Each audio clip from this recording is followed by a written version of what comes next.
In the marble corridors of Sutton Place, silence was thicker than wealth. The walls glowed faintly beneath the weight of centuries, Flemish tapestries, Roman statues, Renaissance paintings, each one a masterpiece acquired by a man who measured his worth in possession, not affection. The air carried the faint scent of oil, varnish, and loneliness. In one corner stood a payphone, a relic of absurd irony inside the mansion of a billionaire. Guests had to drop coins to make a call, a small act that said everything about the man who owned the house. His name was Jean Paul Getty, and in the middle of the 20th century, he was called the richest man on earth. To the world beyond these gates, Getty was a titan of industry, a visionary who turned crude oil into an empire that spanned oceans and continents. But behind the gilded walls of his English estate, he became a man haunted by his own success, a monarch surrounded by beauty, yet estranged from love. He built his fortune on the liquid power of oil, yet his story would show that even black gold could not mend the fractures of a dynasty. Sutton Place, his fortress of solitude, was less a home than a museum of self-preservation. Among the cold marbles and old masters, Getty lived like a modern Medici, a patron of art who distrusted people more than he admired paintings. His 5 marriages had collapsed into bitterness. His sons spoke to him through intermediaries, his grandchildren through newspaper headlines. And to fill the void, he collected not just art, but the illusion of permanence. Each Rembrandt, each Titian, each Greek torso was a trophy of conquest, proof that ownership could outlast emotion. He often said, half in jest, but wholly in truth, "The meek shall inherit the earth, but not the mineral rights." That line was not a joke, it was doctrine. To Getty, wealth was power distilled into numbers, measurable, negotiable, eternal. He believed money, when hoarded long enough, could outlive morality itself. And for decades, it seemed to. He out-earned kings, outlived rivals, and outbought museums. Yet with every dollar earned, he grew poorer in spirit. The act of acquisition became his only language, the one expression of control in a life built on distrust. By the late 1960s, journalists called him the billionaire miser. They chronicled his eccentricities, the unheated rooms, the lecturing dinners, the relentless frugality that bordered on cruelty. But what they missed was the faith behind it. Getty worshipped discipline, not comfort. He feared dependency as weakness, generosity as exposure. To love was to lose, and loss was a debt no contract could insure. Then came the summer of 1973, the year his fortune confronted its own reflection in tragedy. In Rome, his 16-year-old grandson, John Paul Getty III, was kidnapped. The ransom note demanded $17 million. The family panicked. Newspapers erupted. But at Sutton Place, the patriarch remained unmoved. "If I pay 1 penny," he told them coldly, "I'll have 14 grandchildren kidnapped." Weeks turned to months. The boy's captors grew desperate. And then an envelope arrived, containing a lock of hair and a human ear. Only then did Getty agree to pay, but not before negotiating the ransom down to $2.9 million, the largest sum that could be written off as tax-deductible. The remainder he lent to his son, at 4% interest. The boy was freed, mutilated, and traumatized. The world was horrified. The image of Getty changed forever. No longer the genius industrialist, he became the embodiment of greed, a man who could measure art in millions but not compassion in moments. His wealth, once a monument to triumph, now stood as evidence of moral decay. Inside Sutton Place, he grew quieter, more withdrawn. He spent his days among marble gods and painted saints, their frozen serenity reflecting the emotional silence he had perfected. His empire endured, but his family disintegrated. When Getty died in 1976, his butler found him alone, lying in a room filled with rare tapestries and unfinished letters. Outside, the fog rolled over the gardens. Inside, the payphone still required a coin. He left behind over $4 billion and a dynasty that would never escape his shadow. His art would fill museums, his money would fund foundations, but the curse of his loneliness would echo for generations. For the Gettys, wealth had become both inheritance and punishment, a fortune so vast it consumed the very people it was meant to protect. And perhaps that is why, to understand this dynasty, one must go backward Before the mansions and the millions, before the masterpieces and the scandals, to a time when oil was still a promise and fortune was still a dream. It began not in marble halls, but in the red dust of the American plains, where a young Paul Getty once watched his father strike the earth and believed that power itself could be extracted from its depths. Before the empire of oil and art, before Sutton Place and the headlines, there was dust, the dry, restless dust of the American frontier. The Getty story began not in marble but in mud, where ambition met opportunity beneath the open sky of the Great Plains. The family's patriarch, George Franklin Getty, was born in the mid-19th century, a lawyer from modest beginnings in Minneapolis. In an age when the West promised fortune to the brave and ruin to the foolish, he was both cautious and daring, a man of restraint who believed that prosperity came from discipline, not indulgence. George was a Methodist, shaped by the Protestant ethic that valued work as virtue and thrift as salvation. When the oil boom spread across Oklahoma and Texas in the early 1900s, he saw in it not a gamble, but divine providence disguised as geology. Leaving his law practice behind, he invested in the new frontier of energy. In 1903, he founded the Minahoma Oil Company, a small enterprise drilling wells in the red clay lands near Bartlesville, Oklahoma. His instincts proved prophetic. Within a decade, George Getty had transformed his family from professional middle class to newly minted millionaires. Yet his brand of wealth carried a sermon. Every dollar had to be earned, saved, and guarded. In this atmosphere of moral rigidity and material success, Jean Paul Getty, his only child, was raised. Born in the year 1892, Paul grew up between two worlds, the piety of his father and the roaring promise of a new industrial age. His mother, Sarah Catherine McPherson Risher Getty, nurtured his intellect and curiosity, but it was his father's shadow that defined him. George demanded achievement, obedience, and frugality. Paul, restless and precocious, absorbed those lessons but twisted them into something sharper. Not thrift as virtue, but control as power. As a boy, Paul listened to his father speak of mineral rights and leaseholds the way others spoke of faith. He learned early that oil was not just a substance, it was destiny, the lifeblood of modern civilization. When George took him to the fields of Oklahoma, the sight of derricks rising against the sunset imprinted on the young boy's mind like an omen. The noise of drills, the smell of crude, the promise of infinite wealth, all of it became the music of his ambition. Educated at the University of Southern California and later at Oxford, Paul developed an unusual duality: the rugged pragmatism of American enterprise and the refined sensibility of European culture. At Oxford, he studied economics and languages, but what truly captivated him were the museums, the solemn beauty of ancient art, the marble torsos that had survived empires. To his classmates, he appeared eccentric, even aloof. To himself, he was collecting ideas for a life that would blend money and immortality. When he returned to the United States in his early 20s, the oil boom was in full swing. The First World War had made petroleum the world's new gold. Seeing an opening, Paul invested independently of his father, taking a loan from George to buy leases in Oklahoma and California. By 1916, at just 23 years old, he made his first $1 million. It was a staggering fortune for someone so young, but to Paul Getty, it was only proof that the world could be bent by will and calculation. His father, though proud, was wary. George saw in his son's triumph not gratitude, but appetite. The elder Getty believed wealth should be tempered by humility. The younger believed it was meaningless without dominance. Their relationship, once warm, hardened into rivalry. George warned him that fast money breeds moral decay. Paul replied that hesitation breeds mediocrity. Between them grew the fundamental divide that would shape the Getty dynasty for generations, the struggle between discipline and desire. Throughout the 1920s, the Getty name began to circulate in business circles from Tulsa to Los Angeles. Paul's company, Getty Oil, expanded aggressively. He had an uncanny instinct for timing, buying when others sold, drilling where others doubted.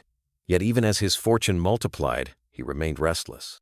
He had inherited his father's thrift, but none of his restraint.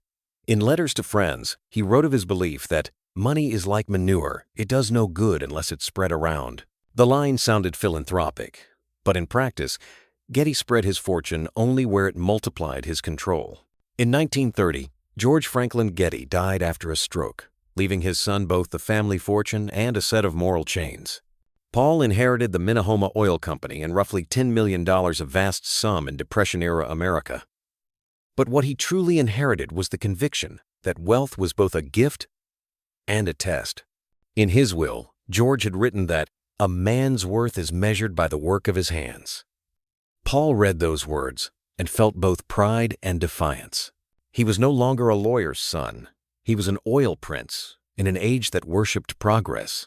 The death of his father marked the beginning of Paul Getty's empire and the end of his innocence.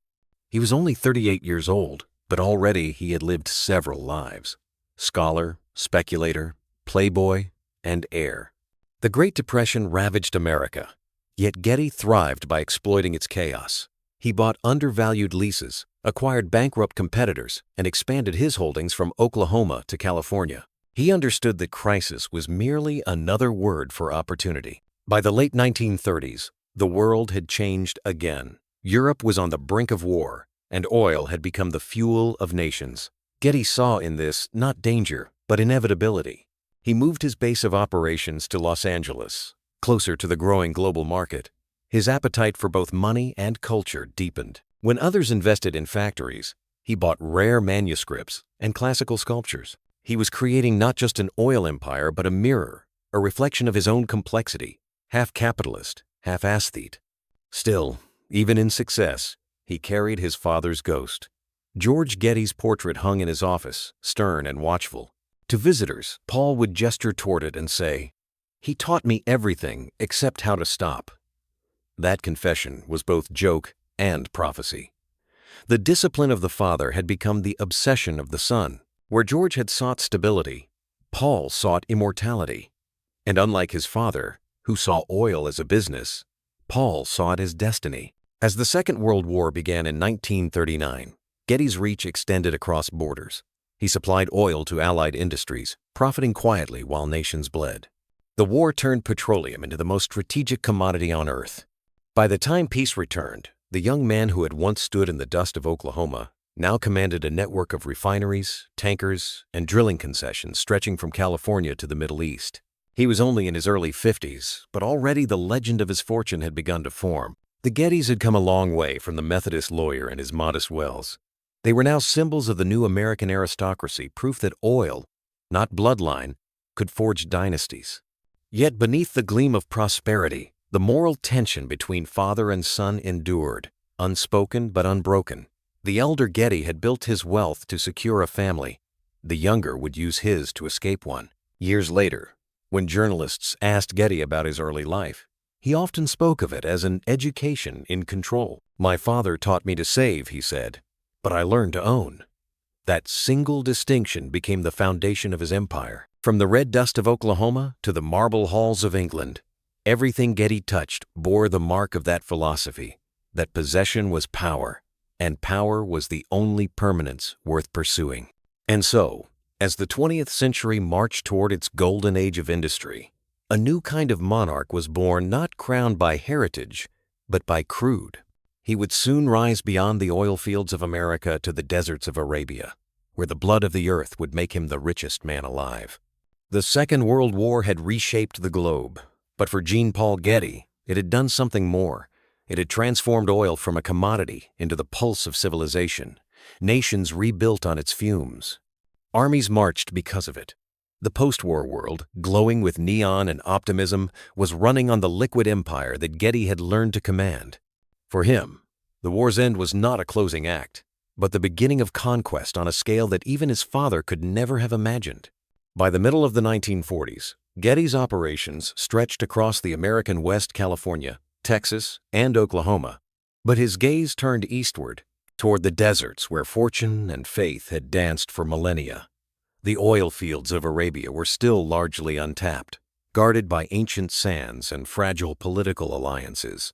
Where others saw risk, Getty saw eternity. He believed the future of oil, and thus the future of wealth, lay beneath the sun-scorched dunes of the Middle East. In 1949, after years of negotiation, Getty made the deal that would define not only his career, but the entire balance of private wealth in the 20th century.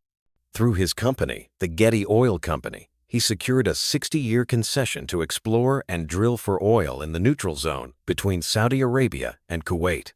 At the time, most American companies dismissed the territory as barren, but Getty trusted his own instincts. He invested more than $30 million of his personal fortune, a staggering gamble in an uncertain region.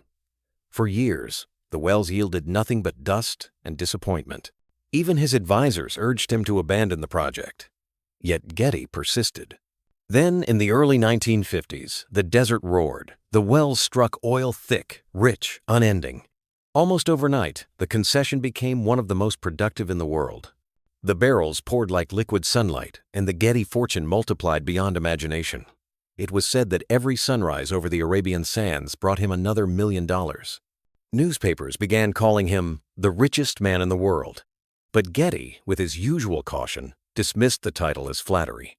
"$1 billion," he said dryly, "is only a number, and numbers can vanish." Still, even his cynicism could not conceal the magnitude of what he had built. Getty was no longer just an oil man. He was an empire unto himself. His wealth dwarfed that of industrial titans like Rockefeller and Carnegie. His reach extended from Los Angeles to London, from the Texan plains to the Persian Gulf. He negotiated directly with kings and sheikhs, often refusing intermediaries.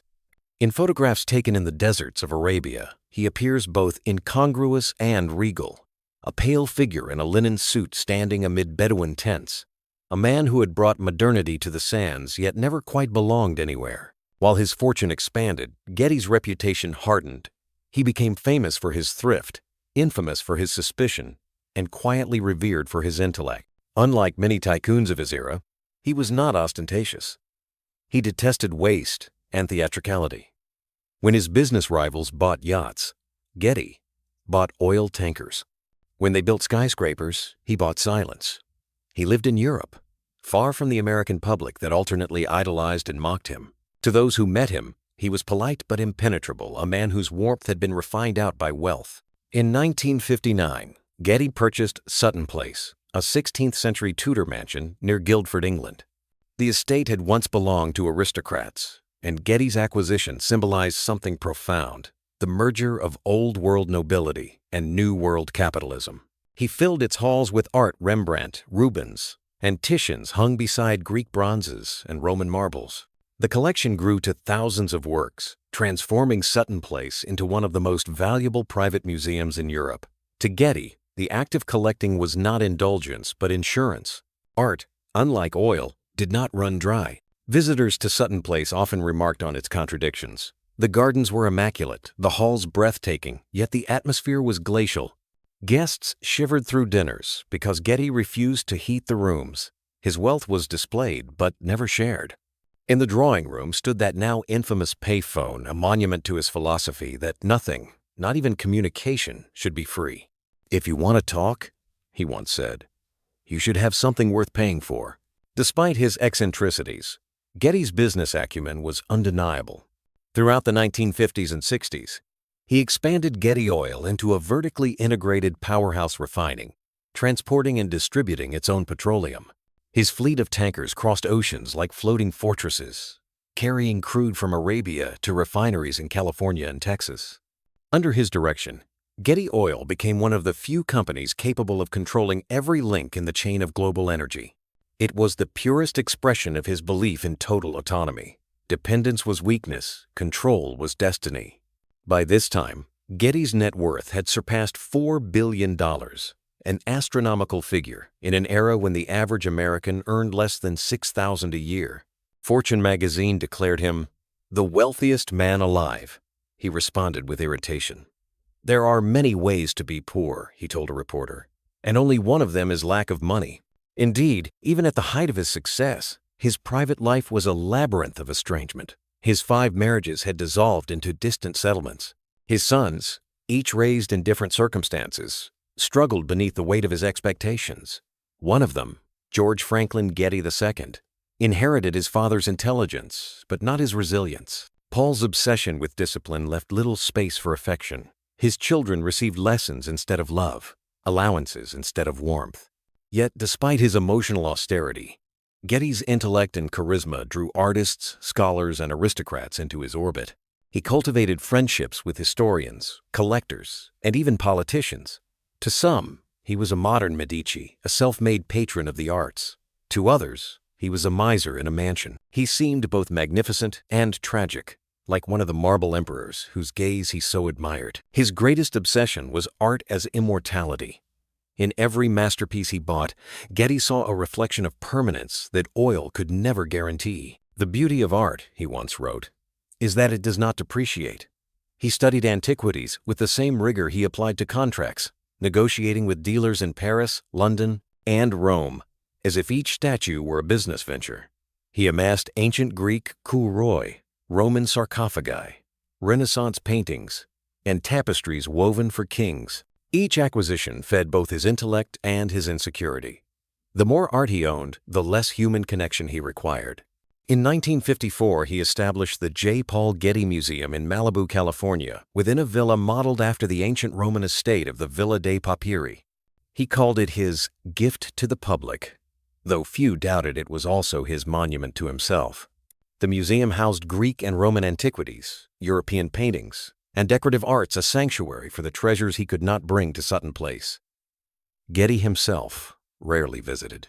He preferred to watch from afar, measuring visitor numbers like balance sheets. To him, generosity was a calculation, never an impulse. As the 1960s unfolded, the world admired and mocked him in equal measure.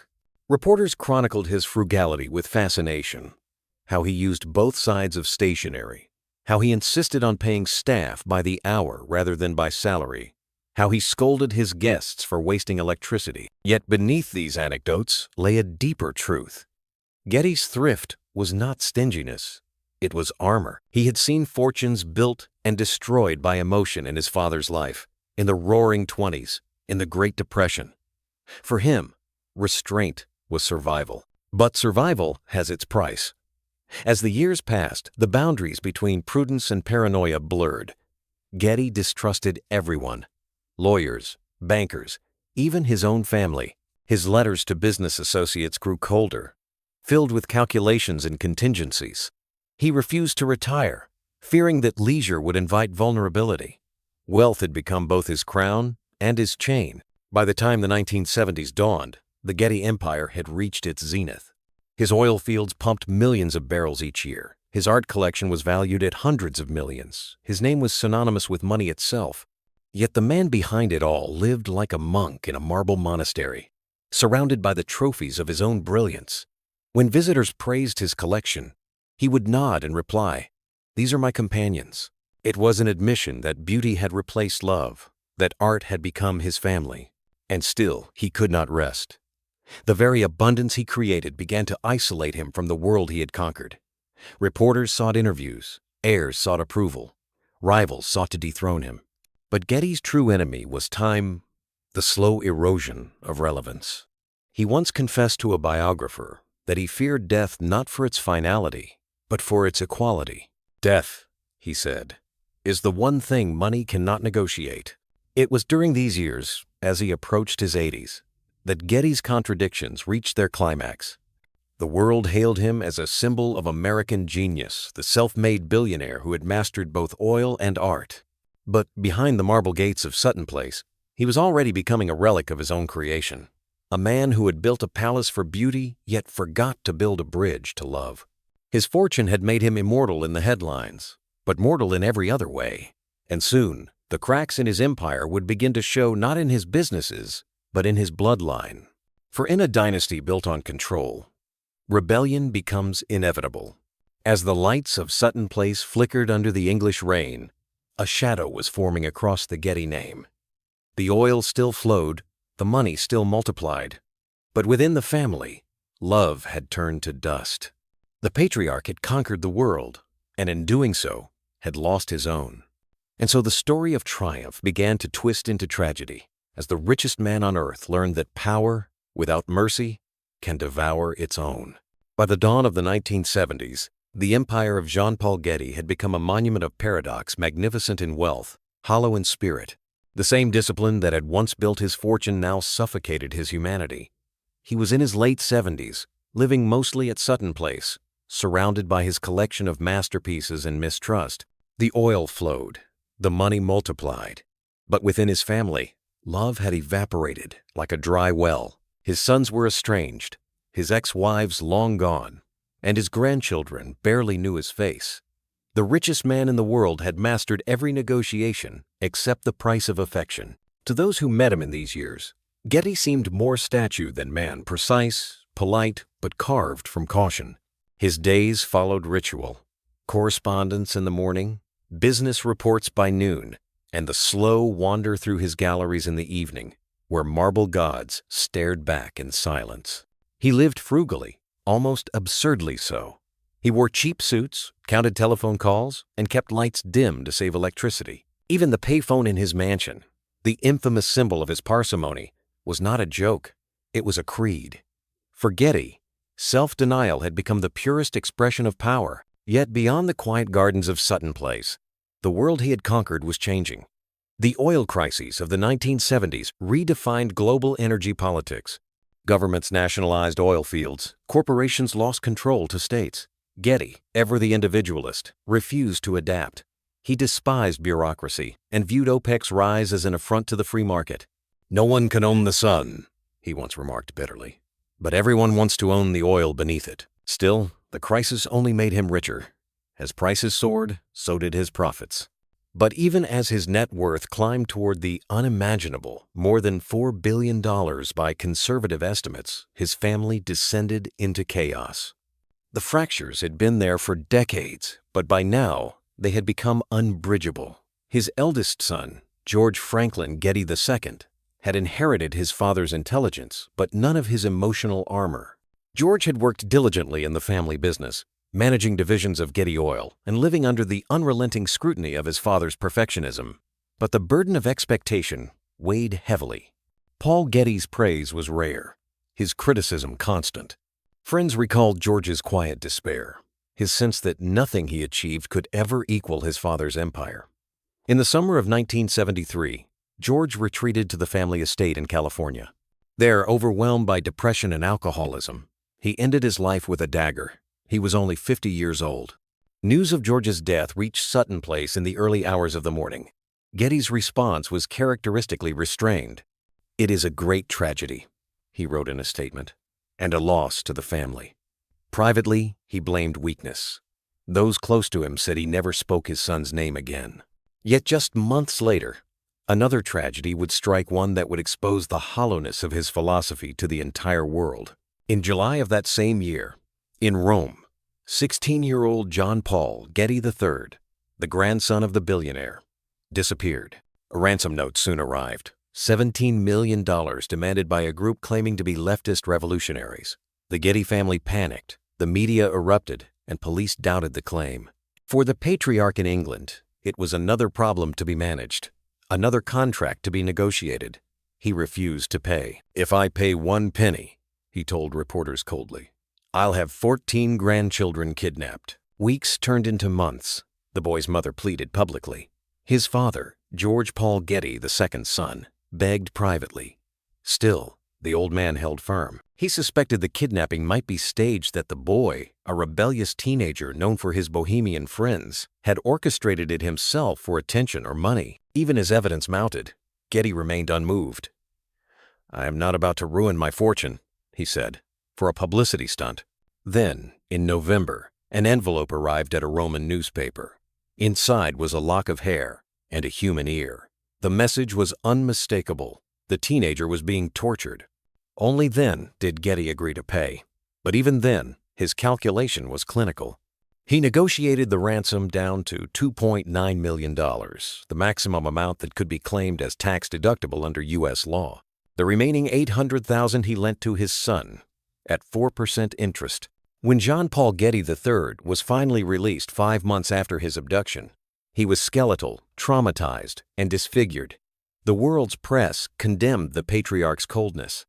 The story became an emblem of greed, a moral mirror held up to modern wealth. Headlines called it the price of a Getty ear. Public opinion turned savage. To millions, Getty was no longer a genius industrialist. He was a cautionary tale, the man who had turned his own blood into a line item. Yet within Sutton Place, Getty saw no tragedy, only consequence. He told an associate, "People expect me to be generous. I am not generous, I am fair." Fairness for him was measured not by compassion, but by contract. To give without condition was, in his mind, to surrender control. And control was the last illusion of immortality left to him. The kidnapping shattered what little unity the family still had. The younger Getty, traumatized, withdrew into addiction and ill health. His parents divorced. Lawsuits and inheritance disputes proliferated.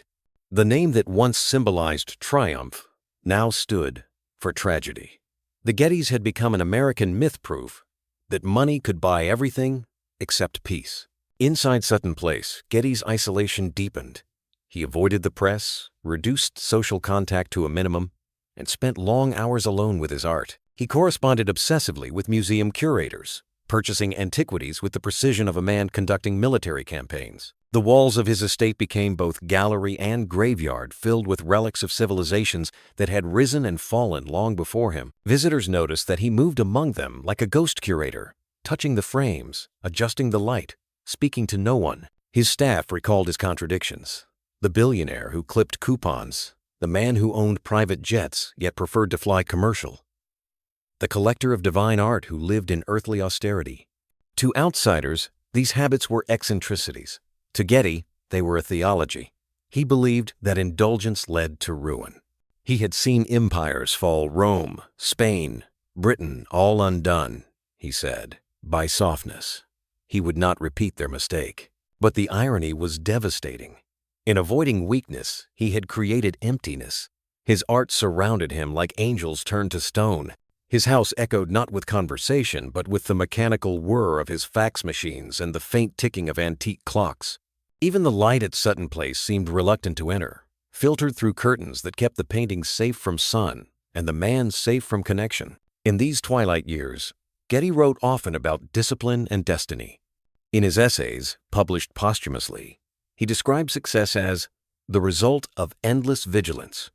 He warned against dependency and praised the virtues of self-reliance.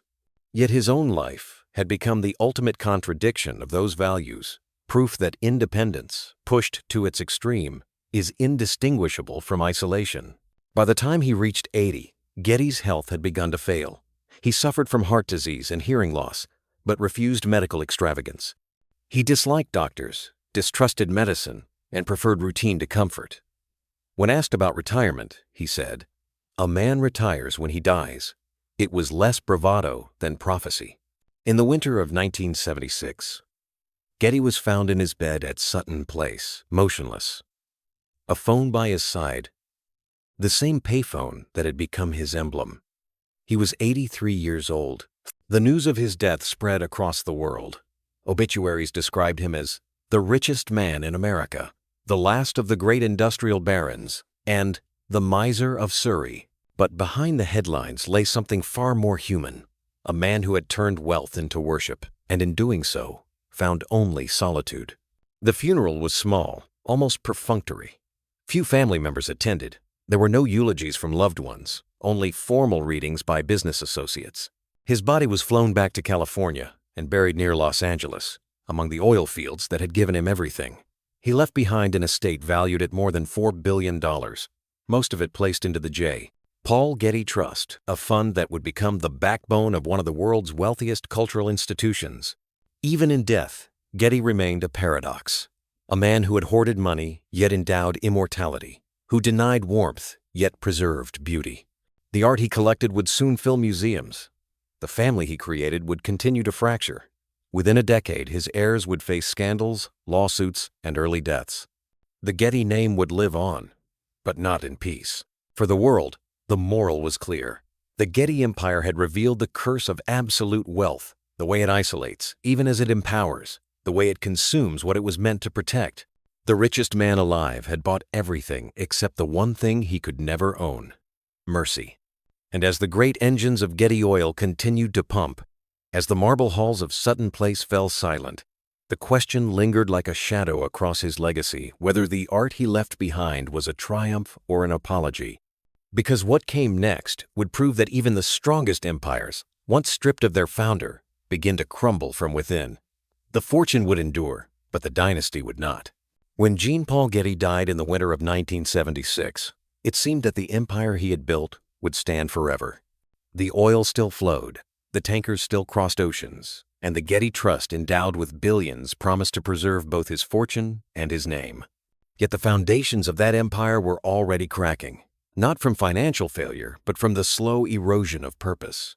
Without its architect, the dynasty began to drift, caught between guilt and grandeur. The immediate years after his death were filled with silence, a silence not of reverence, but of confusion. Getty's will was labyrinthine, its clauses as meticulous as his ledgers. Nearly all of his $4 billion fortune was placed into the J. Paul Getty Trust, a charitable foundation meant to support the arts. His family received comparatively little, a final gesture of control from beyond the grave. To the world, it looked noble. To his heirs, it felt like exile. They had been written out of the empire their father and grandfather had built. In Los Angeles, the Board of Trustees moved quickly to formalize the estate. The Getty Museum in Malibu, once a private villa, became the public face of his legacy. Behind the polished marble and classical colonnades, lawyers and curators negotiated the delicate balance between philanthropy and profit.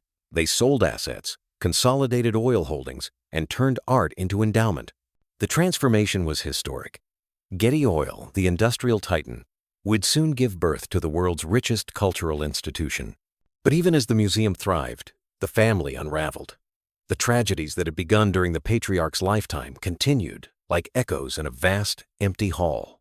His grandson, John Paul Getty III, never recovered from his kidnapping. Addicted to alcohol and drugs, he suffered a stroke in the early 1980s that left him partially paralyzed and nearly blind. For 3 decades, he lived in near silence, confined to a wheelchair, a living ghost of a fortune that could buy hospitals but not healing. His mother, Gail, cared for him devotedly until his death in 2011. Another heir, Andrew Getty, the grandson of J. Paul's second son, George Franklin Getty II, pursued a reclusive life in Los Angeles. Despite inheriting hundreds of millions, he lived modestly, obsessed with privacy, and haunted by addiction. In 2015, he was found dead at age 47 in his Hollywood Hills mansion, surrounded by prescription medications. The press called it another chapter in the Getty curse. The phrase was not hyperbole. Over the years, journalists and historians began to refer to the Getty curse as if it were an inherited affliction, a moral consequence of excess. Wealth had not saved the family. It had exposed their fragility. Generations of Gettys drifted between privilege and emptiness, their lives marked by lawsuits, divorces, and scandals. The family had everything the world could offer except connection to one another. Meanwhile, the empire itself began to dissolve. In the 1980s, Getty Oil faced internal turmoil. Without the singular vision of its founder, the company struggled to adapt to the changing energy landscape. The board, controlled by trustees of the Getty Trust and the heirs, was divided by competing interests, one side seeking profit, the other preservation. In 1984, a corporate battle erupted that would end the company's independence forever. That year, Texaco, one of America's largest oil corporations, launched a hostile takeover of Getty Oil. After months of litigation and boardroom warfare, the sale was finalized for $10 billion at the time, the most expensive acquisition in corporate history. The Getty family, once the epitome of self-made sovereignty, had lost the very company that bore its name. The deal made the heirs even wealthier, but it erased the last vestige of the patriarch's entrepreneurial spirit. For the first time in nearly a century, no Getty controlled a single drop of Getty oil. In interviews, surviving family members spoke with a mix of relief and melancholy. "We inherited an empire," one of them said, "but not a reason to exist. The money remained, but the purpose was gone." The Gettys had become custodians of a fortune without a mission, trustees of ghosts. Yet from this collapse, something unexpected emerged, the paradoxical rebirth of the Getty name through art. The billions from the oil sale fortified the JSB, Paul Getty Trust, transforming it into the world's wealthiest art endowment. The trust expanded the museum's reach, acquiring land in Los Angeles for a new complex that would redefine the cultural landscape of the West Coast. In the mid-1990s, after nearly 2 decades of planning, construction began on the Getty Center, designed by architect Richard Meyer. It was conceived as both sanctuary and statement, a place where the excesses of one man would be purified into the beauty of many. Perched on a hill overlooking Los Angeles, the center opened to the public in December of 1997. Its travertine stone walls glowed under the California sun, a monument to order and silence amid the chaos of the city below. Visitors who walked its galleries often described a strange sensation, awe mixed with melancholy. The art was breathtaking. Van Gogh, Rembrandt, Rubens, yet the air carried an unspoken question. Could beauty redeem its origin in greed? The Getty Center was more than a museum. It was a confession in stone. Every polished corridor seemed to whisper the same paradox that the fortune born of oil and avarice had given rise to one of humanity's greatest temples to art. Meanwhile, the descendants of J. Paul Getty scattered across continents. Some became philanthropists, others sought obscurity. Their lives, though cushioned by billions, remained entangled in the psychological legacy of their patriarch. They struggled with identity, isolation, and the burden of inherited guilt. The family appeared often in tabloids not for their achievements, but for their unraveling. In photographs, their faces carried the unmistakable look of people born into wealth but deprived of direction. Even within the grandeur of the museum, reminders of tragedy lingered. In the late 1990s, the Getty Trust itself became the subject of controversy, accused of questionable acquisitions of antiquities looted from Greece and Italy. The irony was painful. The institution built to elevate culture was entangled in the same ethical shadows that had haunted its founder. The obsession with ownership, the illusion of permanence. Through it all, the Getty myth endured. The story of a man who rose from the Oklahoma plains to become the richest individual alive, who built palaces for art yet died alone, continued to captivate historians and filmmakers alike. Hollywood turned the family saga into cinema. Ridley Scott's All the Money in the World retold the kidnapping of his grandson. And later, the television series Trust explored the moral decay behind the mansion walls. Each retelling revealed the same truth. The Gettys were not villains or victims, but symbols of an age that mistook possession for purpose. Today, Sutton Place still stands in Surrey, its gardens quiet, its halls preserved. The payphone remains an artifact of eccentricity, turned relic of empire. Tourists who visit the Getty Center in Los Angeles often have no idea that the serene museum on the hill was born from that same paradox. They see the light on stone, the serenity of marble, the majesty of art, but not the shadows beneath it. In the end, the fall of the Getty dynasty was not an explosion, but an evaporation. There was no scandal grand enough, no betrayal loud enough to mark the end. It simply dissolved into its own abundance. The empire had grown so large that it no longer needed its creators. The family name survived, detached from the family itself, and perhaps that was the final act of Getty's genius or his curse. Because while his descendants scattered and his oil empire vanished, the institutions that bore his name endured. They carried forward his obsession with order, beauty, and control, transmuting greed into grace, loneliness into legacy. Yet even within that triumph, one could still hear the faint echo of the man himself warning that all empires, whether of oil or art, are built on borrowed time. And as the century turned, as the Getty Center glittered under the Pacific sun, a question remained unspoken in its luminous halls. Could the wealth that divided a family truly unite a world? The answer, perhaps, was hidden in the marble itself, in its beauty, its silence, and its fragility. For every dynasty, no matter how rich, eventually becomes a museum of its own past. And in the story of the Gettys, the price of greed was not ruin, but remembrance, an empire that outlived its heart. High above Los Angeles, where the Pacific haze meets the curve of the hills, the Getty Center rises like a dream of stone and light. From afar, it appears weightless, a floating city of travertine and glass, bathed in the same California sun that once glinted on oil derricks and desert wells. Visitors wander its terraces in quiet wonder, unaware that this serenity was born from a century of conflict, ambition, and loneliness. The empire of Jean Paul Getty, long dismantled, has found its afterlife not in power, but in preservation. Here, in these luminous halls, the contradictions of one man have been transformed into beauty. The galleries hold Rembrandt's solemn saints, Van Gogh's trembling skies, and Roman marbles polished by hands long turned to dust. Each piece tells a story of possession and loss, of creation and control. And in that sense, the museum is not merely a tribute to art. It is the autobiography of its founder. Every sculpture and canvas whispers of the man who sought immortality through ownership, who built sanctuaries to guard against decay, and who discovered, too late, that beauty cannot be owned, only witnessed. The J. Paul Getty Trust, born from his estate, has become the wealthiest cultural foundation in the world. Its influence spans continents, funding research, conservation, and education in art and archaeology.